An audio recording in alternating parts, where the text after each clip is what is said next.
వాళ్ళందరినీ దేవుడు శ్రేష్టమైన ద్రాక్ష తీగల్లాగా తీసుకొని వచ్చి కదండి ఎక్కడ నాటాడు?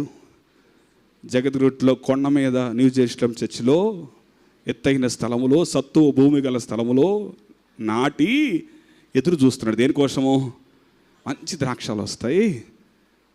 ఈ న్యూ జెరూసలేం చర్చిలో మంచి చెట్లు ఉన్నాయి కదండి, అన్ని పచ్చగా ఉన్నాయి. కారు ద్రాక్షాలు కాకుండా ఏ ద్రాక్షలు వస్తాయట?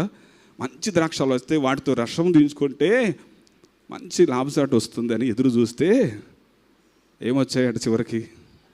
కారు ద్రాక్షాలే కదండి. చేదు, చిరుచేదు. ఏ చెట్టు ఫలం తీసుకొని తిందామన్నా చేదే. ఆ యజమానుడికి కోపం వచ్చిందట.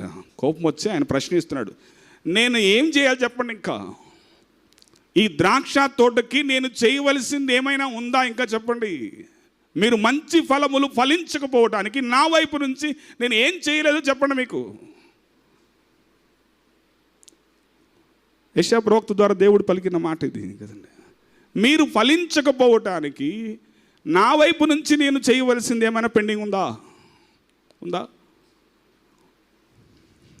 నేను చేయవలసిందంతా చేశాను కదండి. అన్నీ చేసినా కూడా మీరు కారు ద్రాక్షలా కాస్తున్నారు.